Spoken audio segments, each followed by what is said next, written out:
Welcome back to another episode of EC Convos, the place to have cool conversations with cool people.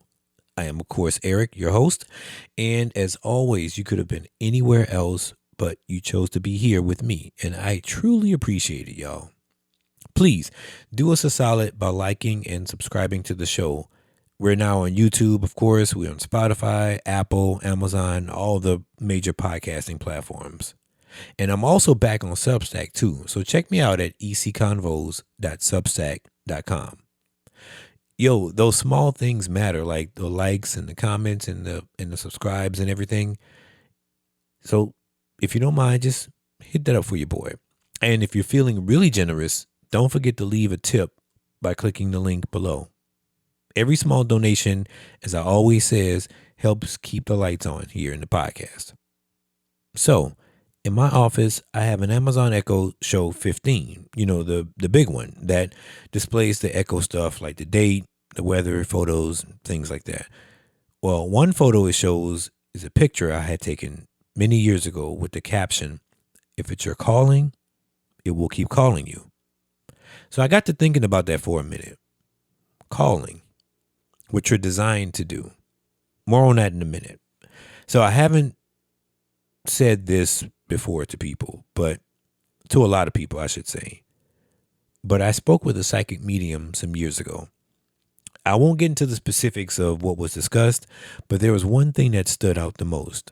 She said, "Eric, you have a voice that can be trusted. That is your calling, and that will take you far." So I realized that a couple months ago before I started EC Convos. I was about to do this generic, run-of-the-mill gossip and pop culture podcast. Thankfully, I shelved that idea because it wasn't really me. I was trying to do the same thing that every other podcaster on social media and everywhere else is doing. So when I went back to the drawing board and broke things down to a cellular level, I realized something pretty important. I wanted to get back to the core of conversations. Genuinely be interested in something that somebody has to say. Listening with the intent to understand, not with the intent to respond. Since then, I've been having a lot of fun doing this, y'all. Like, I truly do feel like it's my calling. The conversations with my guests on EC Convos have all flowed naturally. But it's funny, though, because when I was speaking with Sunita Kumar, it was a little different. It felt as if I was supposed to speak to her at this exact moment. Like, it was designed to happen that way. It felt right at home, actually. Sunita is a business strategist. Actually, no, she's much more than that.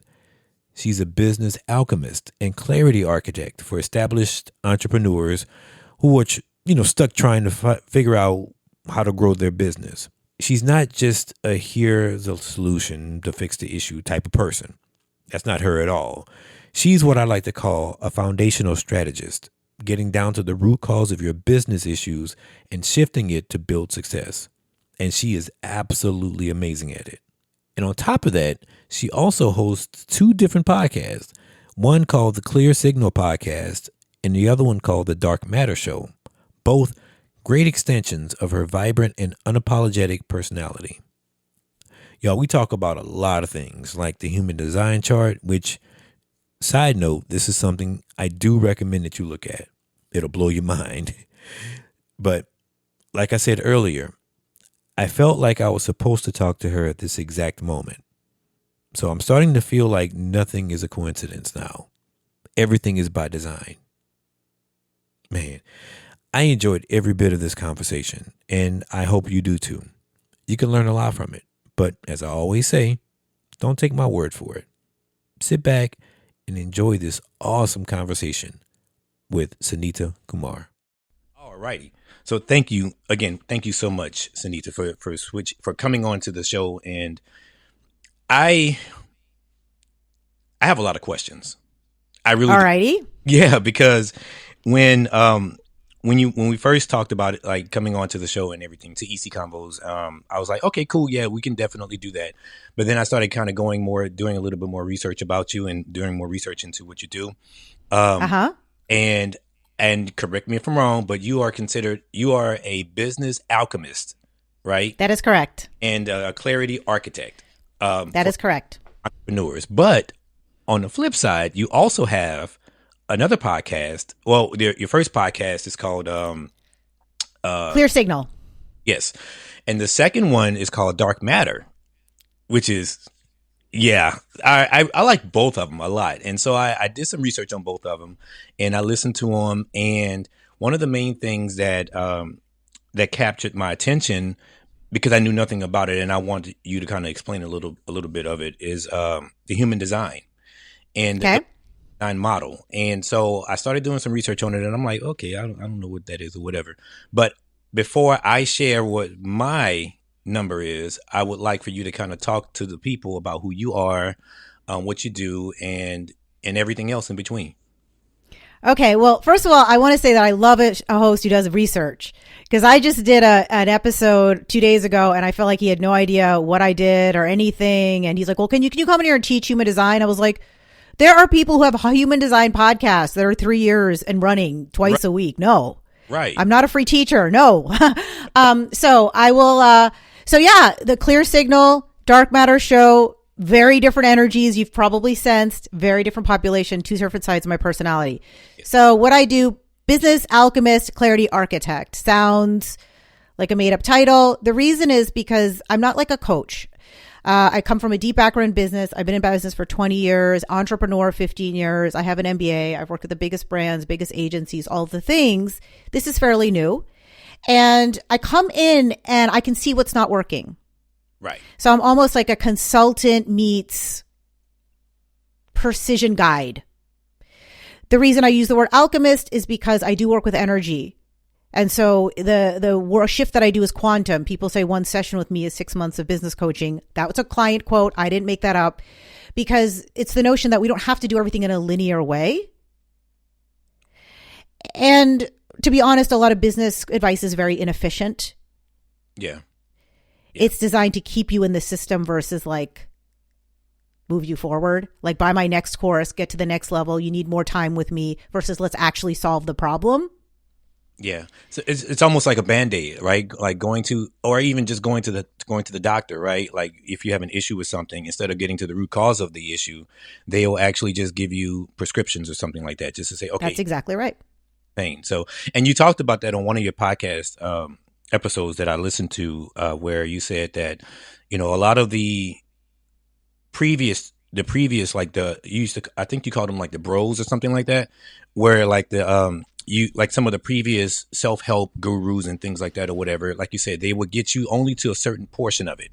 And then they say, okay, buy my next course to get to the next portion and then the next portion. Yeah. Versus with you are more of a, let's just get to the brass tacks of it all. Let's figure out what's going in from the root and then let's try to fix it from the root.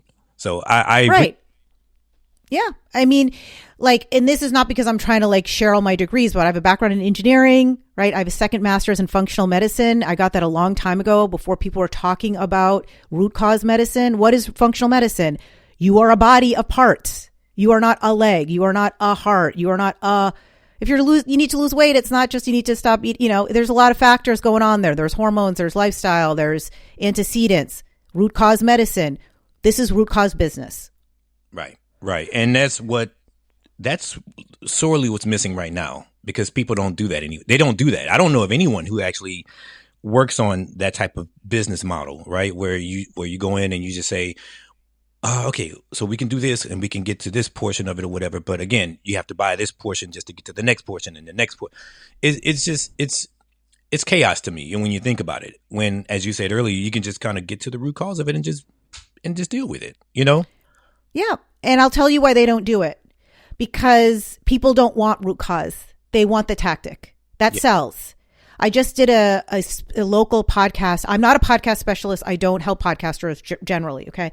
Mm-hmm. But one of the things is that human design, which we're going to talk about, one of the analogies I gave there is that let's pretend we had a salad bar outside, because the group meets around noon in person. So I said, let's pretend we had a huge salad bar outside and there was like 25 condiments and all the vegetables, mix and match. All you guys get your salad. We all go back in the room and I look at every one of your salads. No two one of yous is going to have the exact same recipe. Probably. Right. And right. I'm not counting spouses who tend to eat the same after a while. I mean, everyone's got their own salad. That is you. And that is human design. And that is that you are a unique electromagnetic signature, which I'll talk a little bit about as we go. But let's just, for now, call it your recipe so that people can follow along.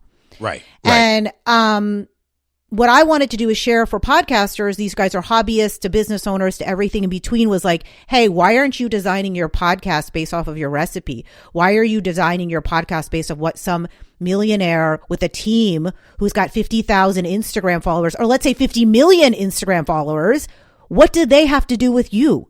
Is anyone listening to you because they think you're them? No. Okay. So this is the presentation I gave. And I guarantee you that if I had been there saying, I'm going to sell you this growth tactic, here is what you're missing, that room would have been twice as full. I believe it. I believe it without. Wow. So as a business owner, why would I do this? I can make way more money doing that. Right. I'm going to spend a lot more time educating people who are like, oh, gee, human design is cool. Let me check it out. That's not going to make me money. I've spread the joy. I've broadened your worldview. So that's why people don't do it, because it's ethical, but it's not necessarily what people want. It's not common, right? It's completely something that is it's devoid of it. It's different from everything else that you see on social media. Like you said, like somebody with 50 million followers or 100,000 followers.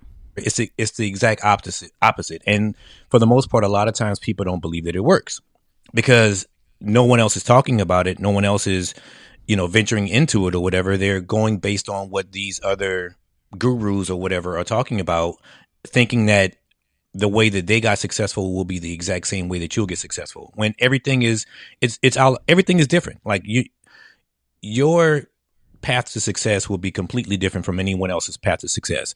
But and sometimes obviously people will be like, oh, okay, well, I'll use this person with 300,000 followers or whatever as inspiration. But again, that inspiration, you don't know exactly what it took for them to get to that level. And two, you don't even know if that same model will work for you. So that's why I do like the idea of the functional way of doing things, getting down to the basic, to the bare bones of it, and then building up from there, building your client base from there, building your success from that level, right? Absolutely. And the other thing is people don't want to look inside.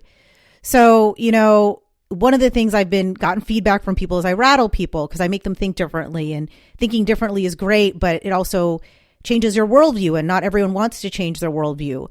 So, right. I think afterwards I was surprised because this talk was very short and people were coming after like, oh, I really thought about, I already named what they were already thinking, which is that they lost the magic and the joy for the show because they had lost what made them and all the shoulds of the podcasting industry. This is just one example. I mean, every your audience, I'm sure, whatever they do for business, they have an industry where there's like a cottage industry that surrounds the work they do, digital media, social media. And I was, kind of like, why are you listening to random people? Like, they're not paying you. Like, a lot of entrepreneurs or creatives, we do this because we want to be fully expressed in who we are. But then we give our power away to everybody else who's not actually writing us a paycheck, is not our client, isn't paying us. Right. You're right. And you got to stop and wonder, like, why are you doing that? And I will tell you, because human design is a system that overlaps personal development and business. You could lean with that spectrum could go anywhere you want, depending on what you do. Mm-hmm. So for you, this is new, but in the world of human design, like let's say you Googled human design coach, you'd have like 6 pages come up on Google. Right. Right. So I'm not like this unique entity out here, but it's not much in masculine business because men, I find they want this guru, success leaves clues. And so, it's like women, I think, are a little bit more in tuned in and tapped in and open-minded to alternative ways of doing business. And so this business kind of world is a little bit more common in the female business owner, solopreneur space. But it overlaps that personal development in business. And like I said, like we have these isms, right? And so success leaves clues and things like that. And so people are looking for the model of what somebody else did. And there's nothing wrong with having coaches and mentors and skipping mistakes. There's nothing wrong with saying, you know what, this person has been through this before. I don't need to learn the hard way. Right, right. But I think we've gone a little bit to an extreme with that, where this person knows all. And I just did an episode about this literally a couple of days ago on Clear Signal, talking about, you know, you're not effing around and finding out if you're intentionally experimenting. Right. A lot of entrepreneurship is experimenting, and we have labeled it as effing around and finding out because it makes people feel like I'm flaky, I don't know what I'm doing. And only by experimenting are you really going to know, is TikTok for you? Do you like YouTube? Do you like podcasting? You get it. I'll be honest with you. That is what you said just now is very powerful. And the reason why I say that is because a lot of times, I'll use me as an example. I've been in the podcast space for roughly since around maybe 2016. I've been in the podcast space, right? Off and on. And I've always been trying to find my model, right? To try to find my way. And so typically what I would do is I would go to some of these other podcasters and see, okay, that's not what I want to do. I don't want to do like the gossip podcast. I don't want to do the sports blog podcast or whatever, because I mean, everyone does that, right?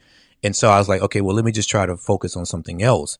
And it took a long time for me to even realize that my power would be more in having conversations with people and also having talks with people about the things that they do. And so the effing around and finding out or whatever, like when it came to becoming an entrepreneur, because I've done several things, you know, with my company, about the effing around and finding out or whatever. That's one of the things that I would do. I would just, okay, let me just try to do this. Let me find out what's going on. Let me figure out what's going on. And in actuality, it's a lot more complicated than that. But at the same time, once you get down to what it is that you are supposed to be doing, then everything will flow in line like it's supposed to, which is why I wanted to talk about the human design, because when I looked at it, I was like, this is actually right up my alley. I mean, first of all, it was extremely accurate when I pulled it up. And so I was like, okay, hold on. What the hell is going on? And so because it fell in line with every single thing that I have been thinking about over the last, you know, ever since I started EC Convos about a couple of months ago. It literally fell in line with everything. Now, mind you, I have never done human design before. And so I want to share my number. First, okay. Well, before we get into that, can you talk to the people a little bit about overview?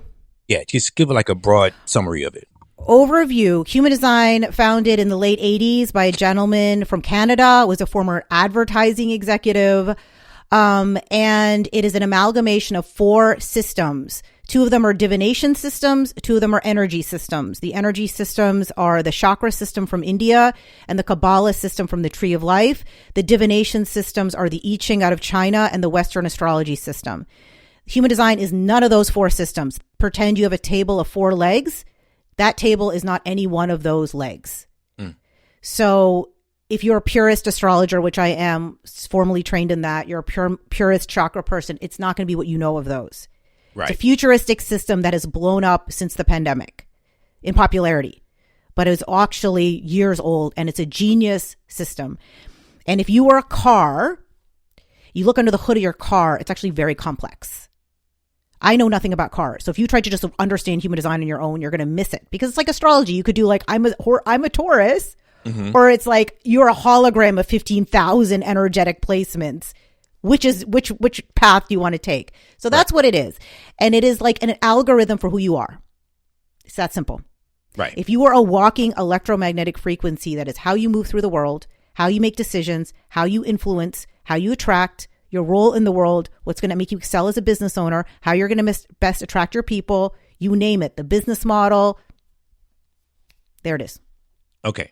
And that's a really good insight. And that's what I kind of gathered from it as well, is that, you know, it's not one big part of everything. It's like pieces. It's pieces or whatever of things that are very complex. But once you understand the pieces, you will then begin to understand you as a whole and understand the reason why you do things, or the reason why you do things, and also the reason why you are accepting of certain things and unforgiving of other things and whatnot. So I have mine right here. Okay. And for the audience, I'm actually showing her mine. It's you can barely see it though, but yeah, I can't see it. Yeah. Okay. But I am well, first let me go over the description of the line numbers first. So I have it written down right here. So line 1 is the investigator. Line 2, which is driven to research and gather information, seeking a solid foundation of knowledge. Line 2 is the hermit, naturally talented and prefers solitude to master their skills, to hone their skills and things. Line 3 is the martyr, which is innovative and adaptable. Am I correct with these so far? I mean, the language is, I would use different words, but yeah, I mean, good enough for now. Number 4 is the opportunist, which is, these are all things that I was able to pull. Right. Which they're focused on networking, building relationships and things like that.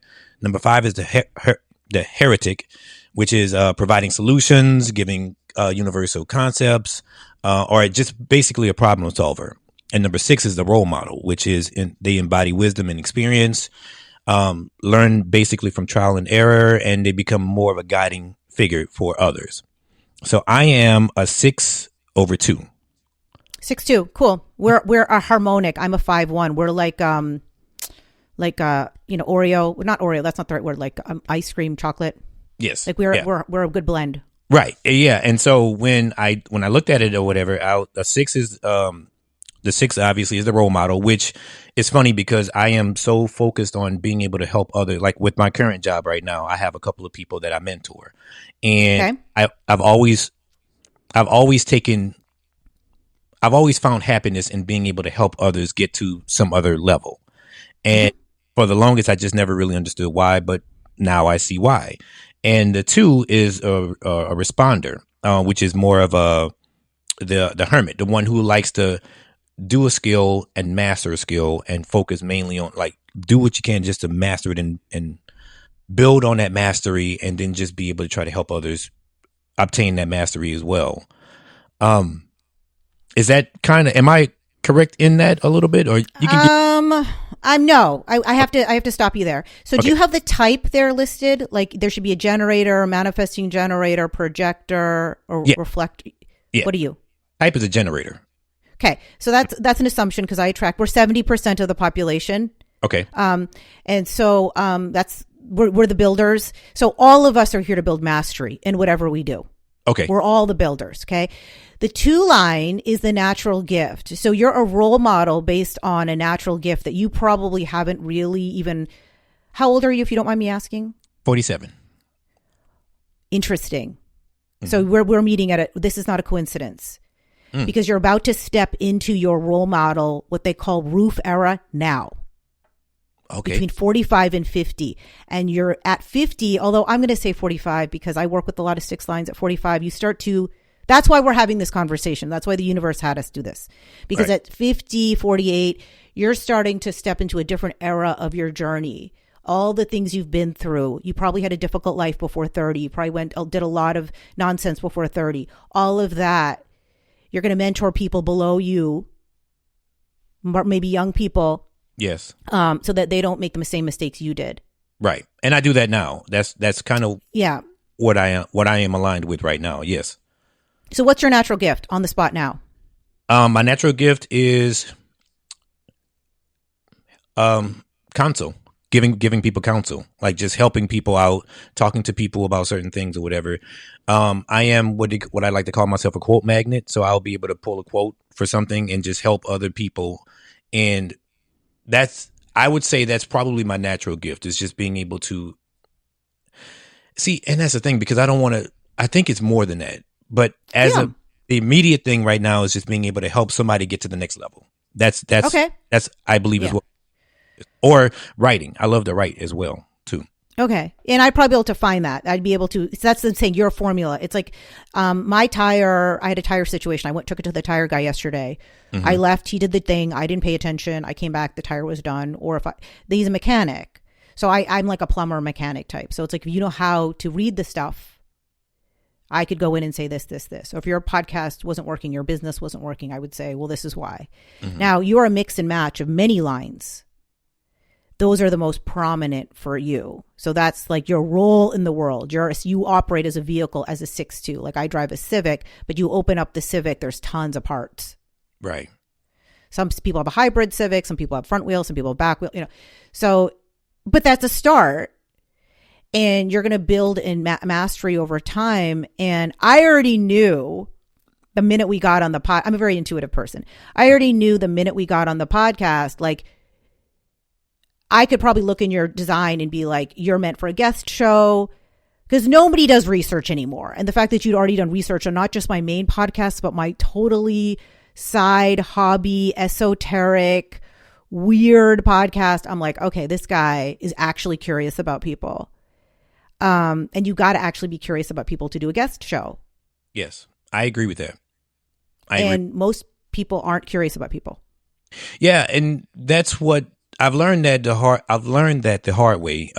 Doing not with EC Convos, but I've learned that if you don't know anything about somebody, then what's the point of even having a conversation with them?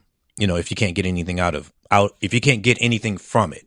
So ever since that, I said, any person that I speak to, I want to know about them. I want to know about, it doesn't necessarily have to be, I don't need to know your innermost thoughts or your personal secrets or anything like that. Right. I want to know just a generalization of who you are. Why are you here? Like, what makes you get up in the morning and do what you do? And that's right. Ever since that debacle that I had with one of the previous podcasts or whatever, I made the point to say, you know what? I want to get to know people more. And so I've always had a general curiosity for learning people and for talking to people and stuff like that, because, hey, they may provide some type of gems that I can use, on the back end. So like knowing that you're about to step into your full power, that's important for you to know. And I don't need to know what happened to you before 30, but I know that you probably went through some stuff, because as a sick line, that's the formula. Mm-hmm. So I've done enough work with different sixes that I know the formula at this point. What they went through before 30 might be different, but they've all been through the ringer. And right. So just to do a counter to you, because I'm the quote, not opposite of you, but I'm a very different design than you. I'm a 5'1". Mm-hmm. The 5'1" is the heretical messenger. Mm-hmm. We are the visionary problem solver. We live in the future. The founder of the design was a 5'1". So he decided this in 87. Can you imagine talking about this conversation in 87? People would have thought I was cray-cray. Yeah. Most people still think I'm cray-cray, but enough people don't. Right. People who know have heard of this stuff. So one of the challenges with me is I'm like, what's the better wrench? Okay, humanity is doing this. Why aren't we doing this? Functional medicine. Yeah. My last product line was a prebiotic probiotic. No one was talking about prebiotics. Everyone was selling probiotics. Prebiotics grow the gut health. So if you take them both together, well, that's a better wrench. So we're in the future, and we're often trying to move humanity forward. That is my role. My role is to move humanity forward. Not an easy job. Right. So does it make a little bit more sense now with the type of work I do? It does. Because why would I, without an MBA and all my fancy background, why would I just be a highly paid business coach? Easy? Because it's easy. Yeah, because it's easy. But that's not your design. Let me ask you, do you feel like you are ahead of the curve when it comes to certain things? Because you mentioned earlier, like we are in the future. Yeah.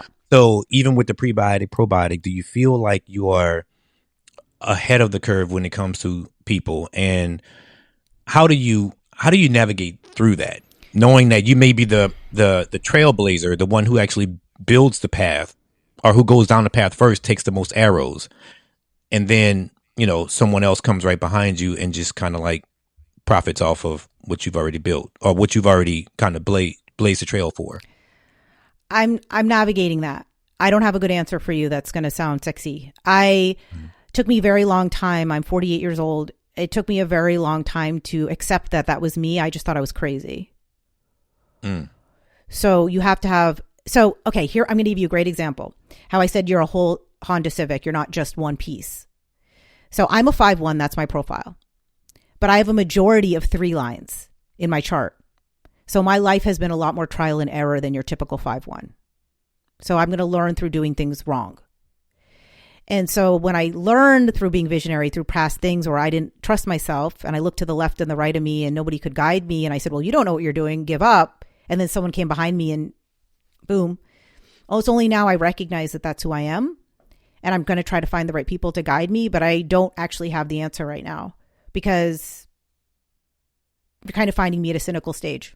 Yeah. Yeah. So, I believe now there are guides that are visionaries who can guide visionaries.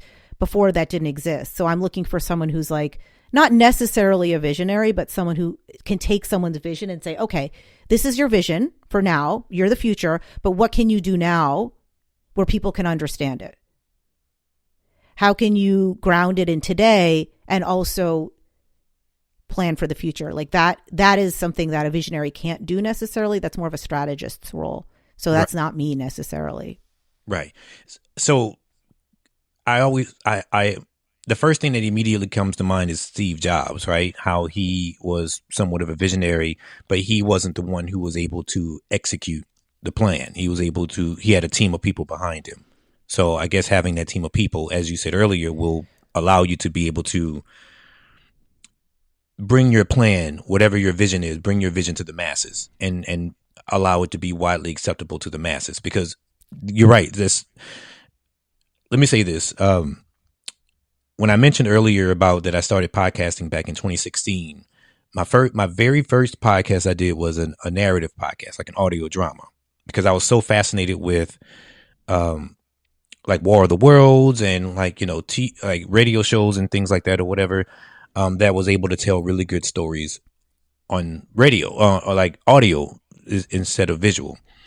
And so I did it and I was able to accomplish it, and it did pretty decent or whatever.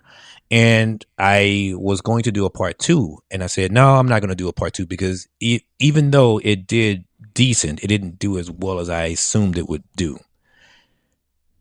Now, had I continued on with it, now everyone is doing audio drama, narrative podcasts and things like that. And so, and it kind of, I won't say it hurt my feelings a little bit, but it kind of like made me sad because it made me feel like, okay, well, if I was one of the first ones to do this, why didn't I continue on with it?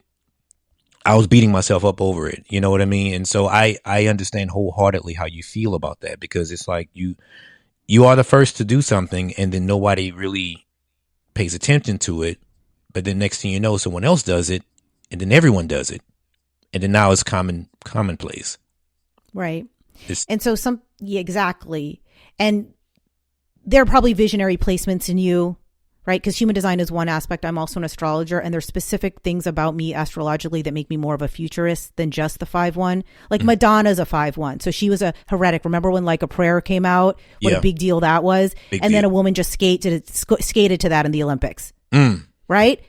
So she was burned at the stake, and now she paved the way for a lot of women doing crazy stuff on stage. That, come on, right? That's true. So the heretic is like burned at the stake. So in human design, if you pretend we've got a cake, 1, 2, 3, 4, 5, 6, pretend that the cake has got a chocolate crust in between the line, after line 4, before line 5, like a hard shell crust. The people who are the 5'1", me, the people who are the 6 line, so that'd be a 6'2" or a 6'3", we're like, if the crust below the crust is what humanity's doing, above the crust is like future. So I have to break the crust, the hardest job. And then you're a visionary in your own way as a 6 line. It's not going to be the heretic. It's not necessarily the visionary problem solver, coming up with the cool new thing.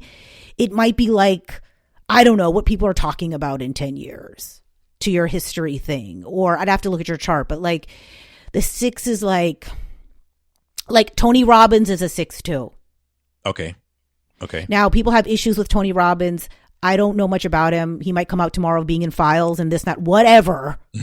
I don't do guru worship because there's a human being. So I don't know why we're worshiping human beings. Okay. Right.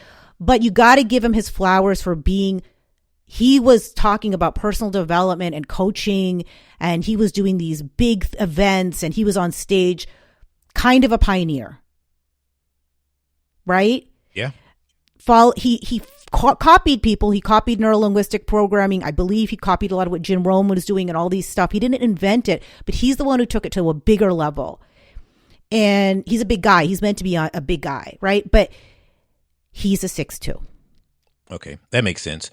Do you think a lot of self-help do you think a lot of gurus like him, like Earl Nightingale or people like that, or Les Brown, people like that, do you think they're 6'2" also, or it may just be Tony? It's hard to say, right? Because we're such a unique flavor.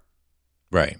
We are literally a recipe of all these salads. Like I'm going to give you something that's probably going to be a little bit too advanced for the audience, but we're going to try. Okay. So this whole notion of human design is that you're a passenger consciousness. You're an automated driver car, and you go through life based on this algorithm. And if you do the things in line with your design, you're going to find the people, you're going to find yourself in the right place, blah, blah, blah. I don't go that far into it, but let's pretend that's true. Let's pretend there's a driver to this driverless car. That driver is called a gate 2. There's one gate in the entire body graph that's called the gate 2. So I have no 6-line energy in my chart at all, but I have one 6-line, and that is gate 2. Okay. Which means that even though I'm not a 6'2", I'm not a 6'3", I'm not a 4'6", whatever, my life path is going to have 3 distinct chapters, just like a 6-line would, because my driver of my machine is a 6. So I might get up on stage at 50 and say, this is what I did from 0 to 30. This is what I did from 30 to 50. It's not my role in the world, but I might share a lot in common with 6 lines in that area because in some ways my life has emulated that of a 6. Not my role in the world. I'm not a mentor. I'm not a coach, but there's aspects of me that are 6y. Right. Get it?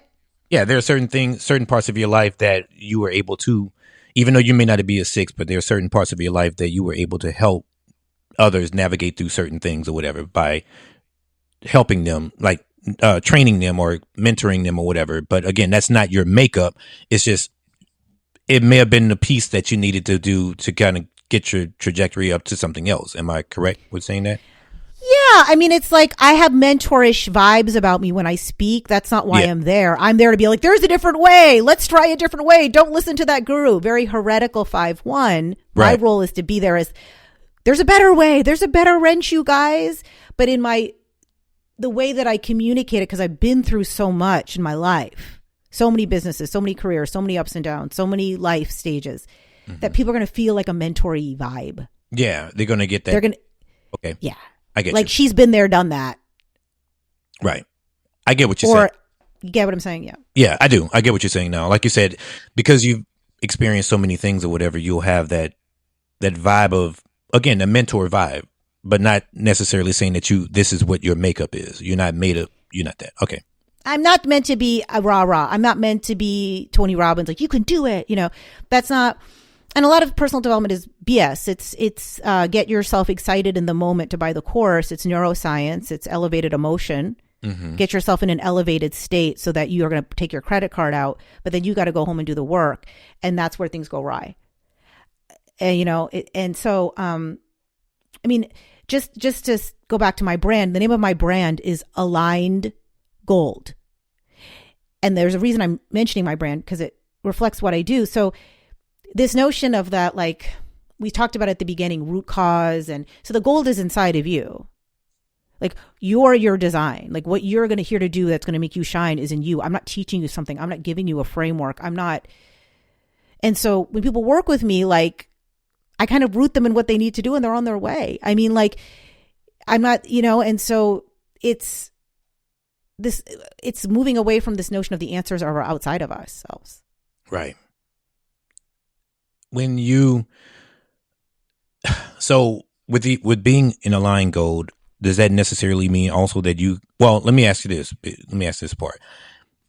When you do speak to people, do you speak to people only businesses, or do you deal with everyday people as well with aligned gold? I speak to business owners because I find, just from marketing, you have one target. It's easier. That's my background. I'm not a white glove person. And so business owners tend to want to get better and they tend to want to improve. I find a lot of other people, especially if you bring in an energy tool or a spiritual tool to the general public, they're looking for affirmations. They're looking to understand themselves better. It's information that's fun. They treat it like cool. A business owner is like, oh, you mean I can only focus on this one platform and I'm going to attract my client like a magnet and it's going to be easier? Okay, sign me up. Different. Yeah. Okay. That makes sense because you're right. Like an individual may be like, oh, okay, that's kind of awesome. Or they may have a good feeling for it in the moment, but they're not going to apply it like an actual business owner or an entrepreneur will apply it because they know that this is something that will help them later on. And this will help them build their brand and build their business. Yeah. Oh, I like that. I like that idea. They're motivated people. They are motivated to improve. Rubber hits the road is that they're going to spend money to make money. And one of the challenges about human design is that we are not entrepreneurs. We're people, especially as solopreneurs. And we try to delineate that in the masculine, you're a robot. And women don't work that way, right? And so human design can be used just for personal development. You could just be a coach. I shouldn't say just. You could be a coach who works with people who are dealing with trauma and use human design. And I'll tell you why. And now this is too complicated, but human design is well beyond what we talked about. It is like where you're influenced, where you take an influence. And where you take an influence is where you're subject to where the car goes off the rails. Right. Looking for love in the wrong places, spending money on the wrong people, changing your brand 15 times, being friends with people because you want to be liked, whatever, taking in pressure from others. So that applies to a regular person. I apply that in line with business, but you could do it on its own as well. Which, does that fall in line with the emotional themes also and the higher emotional themes of the human design?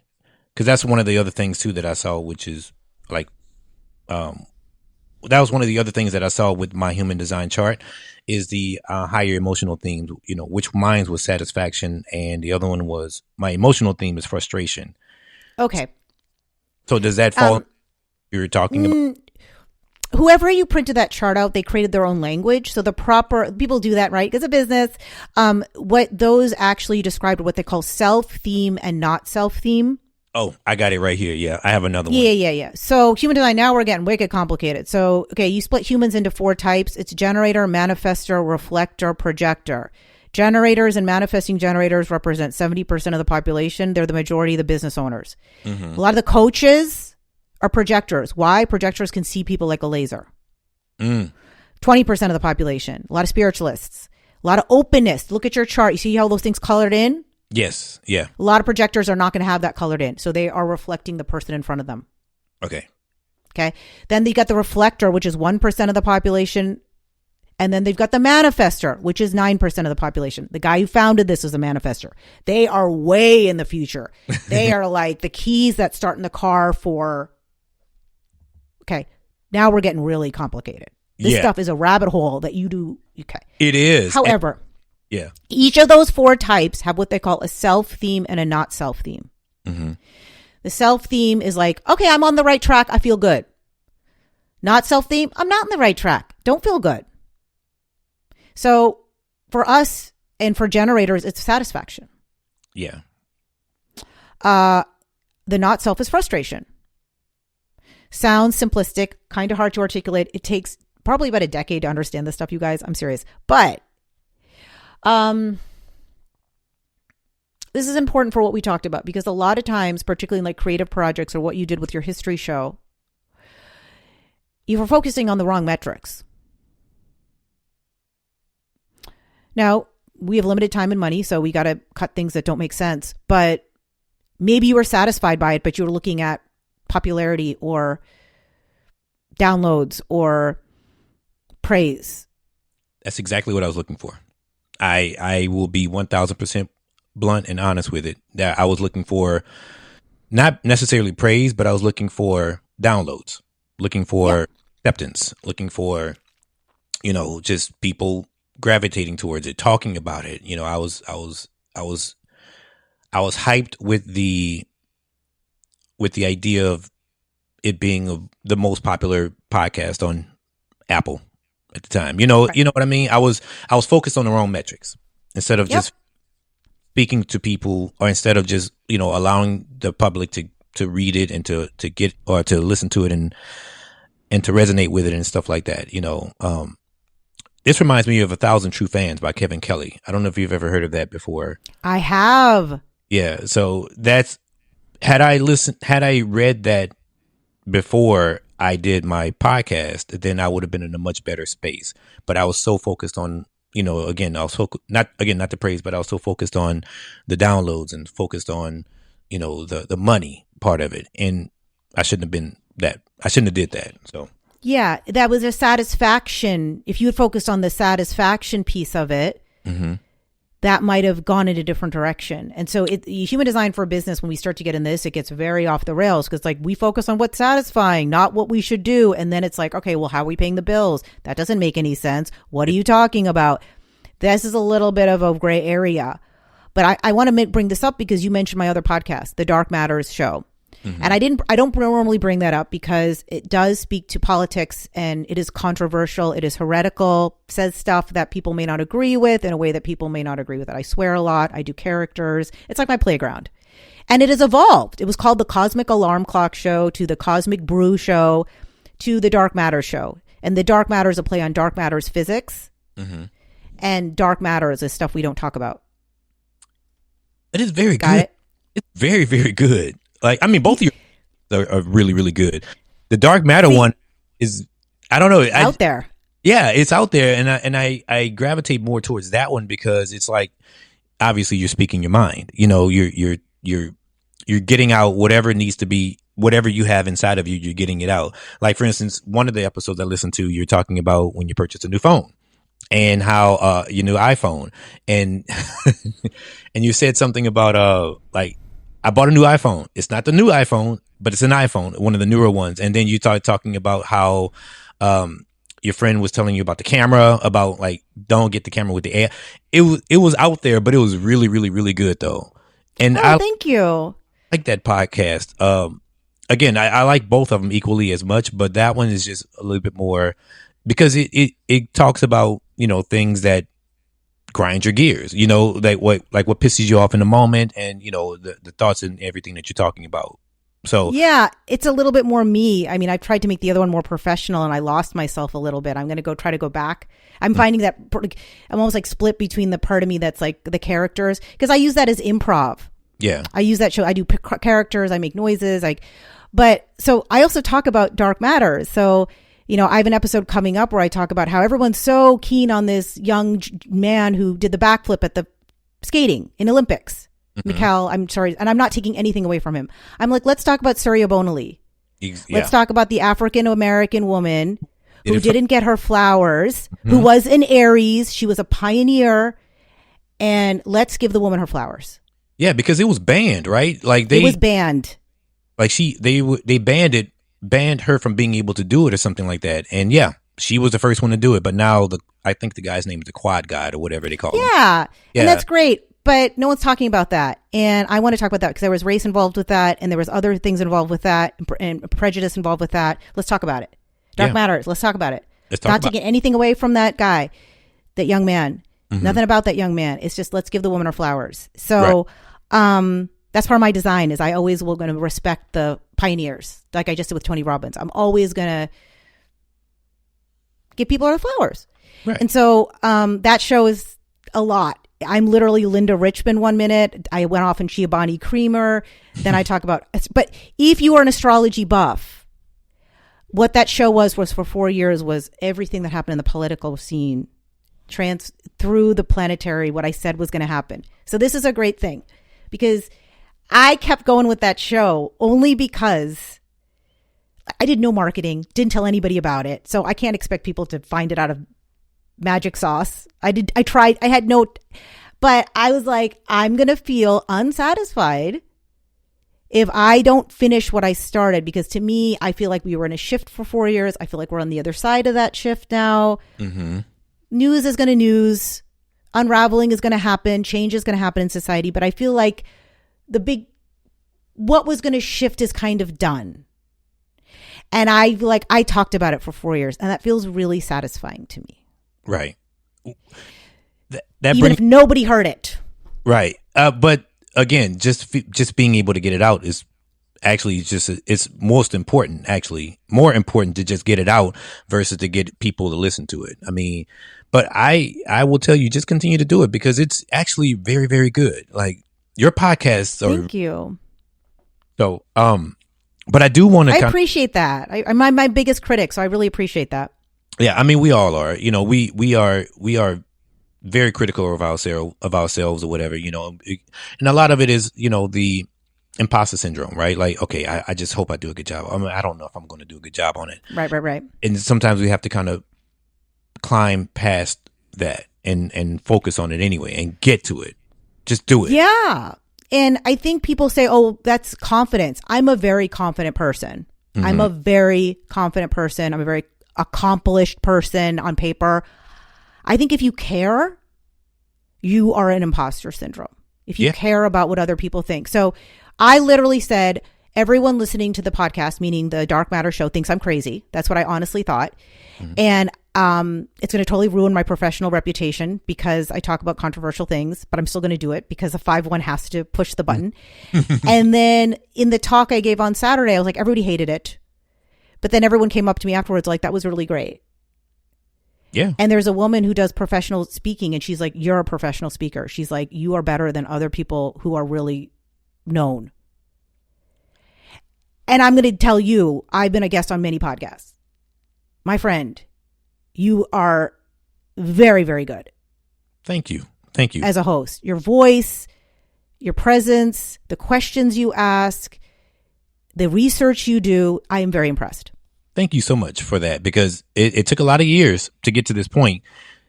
But that's what we do though. Like instead of try not to have the imposter syndrome and just, again, get to know people. Just do what you can. Like my podcast is all about having cool conversations with cool people. And so the goal is to always be able to find out who this person is, you know, talk to them, what they love, what they don't love, what grinds their gears and everything like that, which actually that's one of the things I wanted to talk to you about. The last question I wanted to ask you was given this current climate right now, like with everything going on, what grinds your gears the most? In business, I mean, come on, I'm a heretic. You got to pick a lane here. Okay. So like the one thing right now, it can be business, personal. It can be, things related to the Dark Matter show. It can be things related to Clear Signal. It doesn't matter. Like what's the one thing that grinds your gears the most? I would say the one thing that grinds my gears is now that human design has become, maybe not in your audience and maybe not to the general public, but it is a cottage industry, is the whole point of human design is that we're moving humanity forward. We're moving business forward. We're not doing business the way we used to. But anytime you've got money, where there's smoke, there's fire. Mm. So now everyone, okay, it's my world. So I'm going to see a reticular activating system. I'm going to see everyone, even if no one else has heard of it. Everyone's selling my Chat GPT prompt. Here's the one placement you need to magnetize your ideal client. Get my course and you're going to have your unique special blueprint. And I'm like, what are we doing? We're doing the same wine in a different bottle. Mm. Mm. And the founder, who's no longer with us, would have rolled over in his grave. Explain a little bit more about that. When you mentioned about the people providing their own prompts, their own Chat GPT prompts. I mean, look, we got to get people on an email list. And someone like you, I get on a podcast and I tell you it's complex. Someone else is like, it's really simple. You want to know your human design? Go to my .com. And then they're going to go on that email list because it's easy for them. I get it. But it doesn't work that way. First of all, AI for human design, it doesn't not up to snuff yet.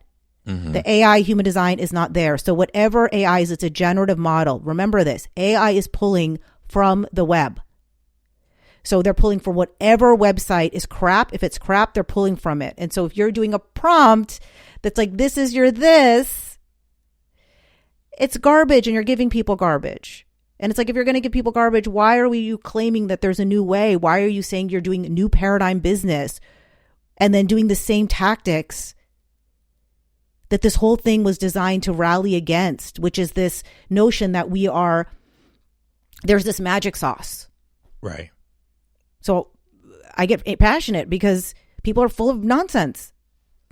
Yeah, and as you said before, people are just trying to sell something. They're just trying to they're trying to become millionaires, and if they feel that if they can do it by providing short or like cutting curves or whatever, or if they can do that by creating a prompt, a chat GPT prompt or whatever, and just selling it to the masses, then they're going to do it without any recourse of how it actually impacts the person that's actually purchasing it.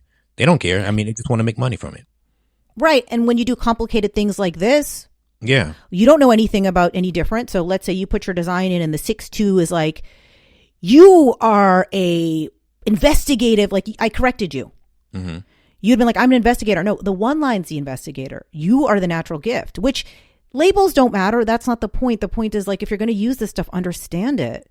Like, you're going to use a piece of fitness equipment, like leverage it, like understand how that equipment works. Like you are a vehicle. Like, how do you work? Like, let's learn everything about you. I'm a one line. I need to have a PhD in everything because I'm going to go extreme. But that's why people hire me, because they're like, no one knows more than you. I'm just going to hire you. Other people are like, give me the 5-minute overview. I don't care. Not my client. Not your client. Yeah. Yeah. You need it broken down, or you need to, with this type of information, it's complex, as you said before, and you need to be able to, again, break it down to more of a cellular level for them to be able to understand it. Because if they just want the microwave version of it, then that's not your client. Right. But you also need to be able to do what I said on your audience and what I did on Saturday, talk about the salad bar. Yeah. You need to be able to have one thing where you're not like, you need to know everything to understand it. Like, I try to be universal with it. And I'll just share, like, you asked me about a visionary. You asked me about solutions. So one of my things I got to do in March is I'm going to be asking an AI friend of mine who's a little more grounded than me. He's more earth plane than me. I'll say, okay, I want to create this AI tool for my thing, my next, kind of like the first step of your journey with me. I don't work one-to-one with a lot of people. So, and he's going to be like, why are you creating this? There's other things out there that are easier and cheaper. And I'm going to be like, how can we find the middle ground? How can we do something ethical without spending 6 months in development? Right. Is there a way where we can do something that's fast and simple, but not crap? Yeah. And that doesn't seem like crap. That doesn't feel like crap once you complete. Right. Yeah. And right now, you asked me what grinds your gears. To answer your question is that people are doing same wine, different bottle, but saying it's new paradigm business. If you're going to do old paradigm bro business, just do old paradigm bro business and don't pretend. I like that. I like that a lot. So many people are doing that now, or they're trying to do that now, or are they trying to bring it back or something? It's frustrating. It can definitely be frustrating. Sunita, thank you so much for this conversation. Thank you for having me. I do have one more question to ask, though. Go for it.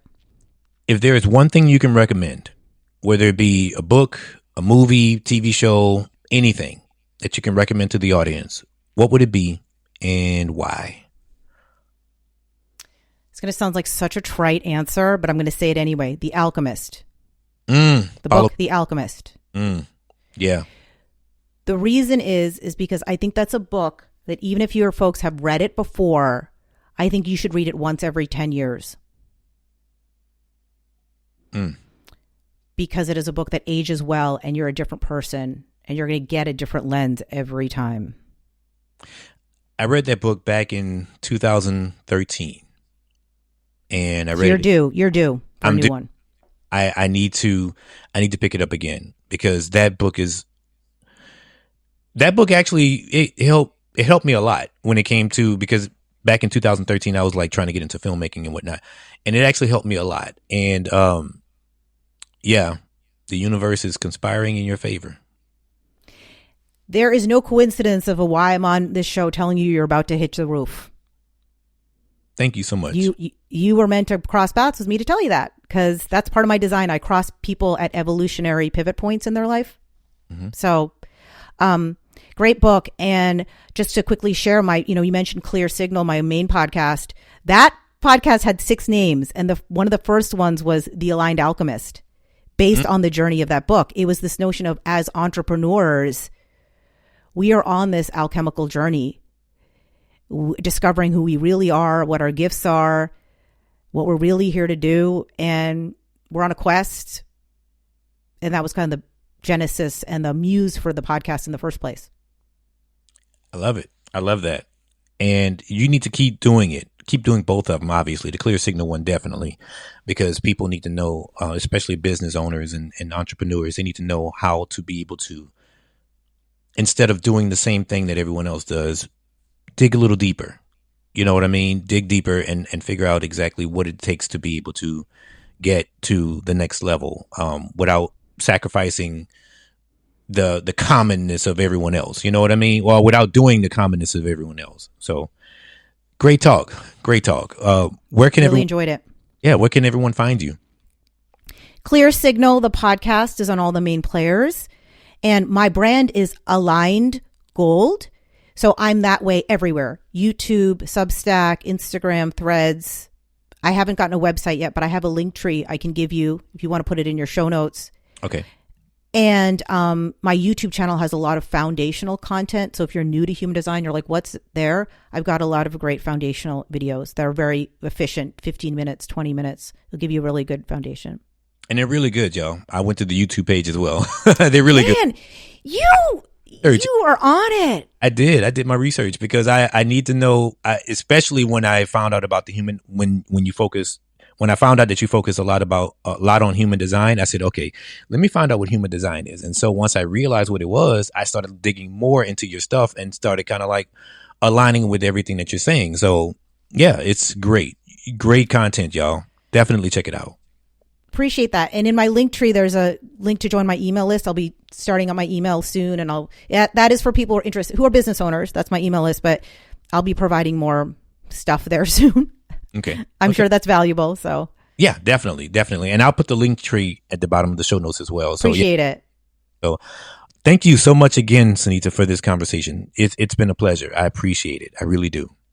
Thank you. I appreciate you. All right. Until the next time, y'all, this is EC Convos, and we will see you again. Peace.